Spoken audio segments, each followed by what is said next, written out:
ആവശ്യങ്ങൾക്കായി അടുപ്പോ സ്നേഹമോ ഒക്കെ കാണിക്കുന്നവരെ തിരിച്ചറിയാതെ പോകുന്നത് നമ്മുടെ ആദ്യത്തെ തെറ്റ്. ആളും തരവും നോക്കാതെ എല്ലാവരോടും സത്യസന്ധമായി പെരുമാറുന്നത് നമ്മുടെ രണ്ടാമത്തെ തെറ്റ്. സ്നേഹിക്കുന്നവരെല്ലാം തിരിച്ചും അതുപോലെ സ്നേഹിക്കണമെന്നുള്ളത് മൂന്നാമത്തെ തെറ്റ്. സൗഹൃദം ആഗ്രഹിക്കാത്തവർക്കത് എന്തിനാണെന്നേ വെച്ച് നീട്ടുന്നത്. സ്നേഹം ആവശ്യമില്ലാത്തവർക്ക് എന്തിനാണെന്നേ അത് നമ്മൾ കൊടുക്കുന്നത്. ആത്മാർത്ഥതയെ ചൂഷണം ചെയ്യുന്നവരോട് എന്തിനാണെന്നേ നമ്മളെ മനസ്സിലാകാത്തവരെ മനസ്സിലിട്ട് നടക്കരുത്.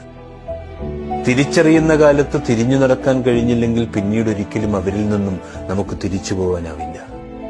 ഒന്നും അധികമാവരുതെന്ന് പറയും. ഒന്നുകിൽ അത് നമ്മുടെ മൂല്യമില്ലാതാക്കും, അല്ലെങ്കിൽ നമ്മൾ കൂടുതൽ വേദനിക്കേണ്ടി വരും. അത് സ്നേഹമായാലും പ്രണയമായാലും ബന്ധങ്ങളായാലും.